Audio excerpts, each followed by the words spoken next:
And let me thank you and let me thank the members who are here for bringing us to this point. Allow me to thank Dr. Pillar and Lieutenant General Odom, of which your reputations have obviously preceded you. Let me try to offer just a few anecdotal remarks and then go right to the heart of things. First of all, I think that our message should be, we may be a few days away from elections, and the majority party may be attempting to juxtapose terrorism and Iraq. But my plea is to the American people. There is now one chance to be able to take up the arms of true leadership in addressing the question of Iraq to bring our soldiers home. And that chance, of course, are the people that you see before us, not out of arrogance, not out of any arrogance that we would even suggest that, but you're looking at individuals who represent the majority of those in our particular party who, when it was not popular, when we did not have many voices to the witnesses, because I do believe it should be bipartisan, but it's all about leadership. We did not have enough voices. We were there saying to bring our troops home, that the Iraq War had failed. The anecdotal point is just simply to say that I've read stories about our military personnel having to wake up Iraqi soldiers while they were on post. This is not to denigrate them. This is a question of where we are with respect to training of those officers. I've had anecdotal stories, having been to Iraq, about conflicted minds of Iraqi soldiers going against their own Shiites. So let me pose this question, direct question to you. Over and over again, we hear the refrain, terrorists are doing in Iraq what they would do to us. We've got babysitters in Iraq. We're babysitting the terrorists in Iraq. Your comment on that, and my last question is, your comment on what a wonderful metaphor of the gentleman, what a tragedy of the gentleman going to his death, a suicide.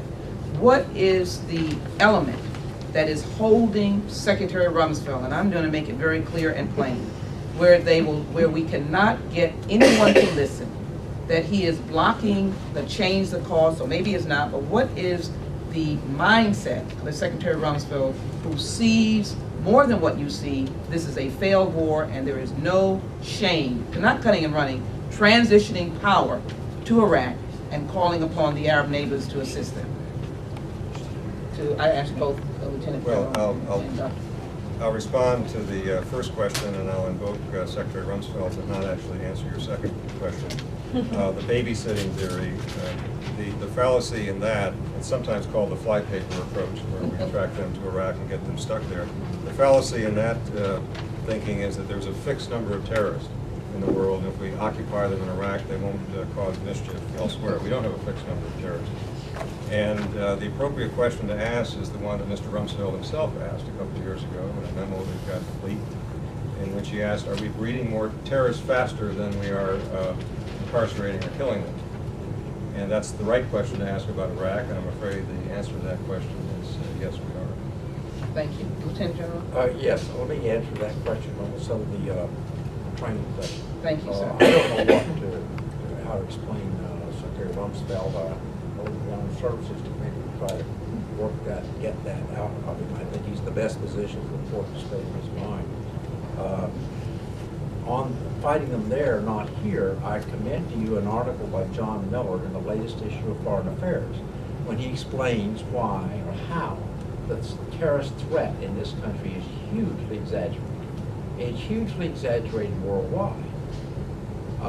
And it's, I will submit for the record here a paper by Sir Adam Roberts of Balliol College, London, was delivered on 9 September in Geneva, which makes many of these points about distortions of where the terrorists are and what they're doing. Finally, on training up the Iraq Army, I'd like to comment on that. We have the cart before the horse.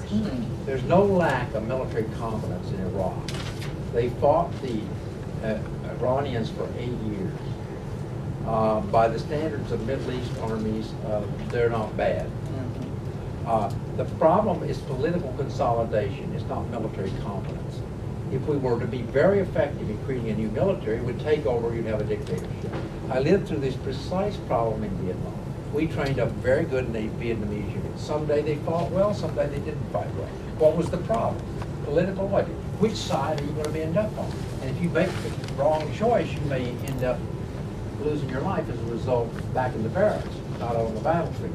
So the idea that we can consolidate the military before we consolidate it politically is to fly in the face of everything we've been taught about how our political organization, political responsibility above military responsibility in this country is the case. We of all people should not get this backwards. We have it completely backwards. For those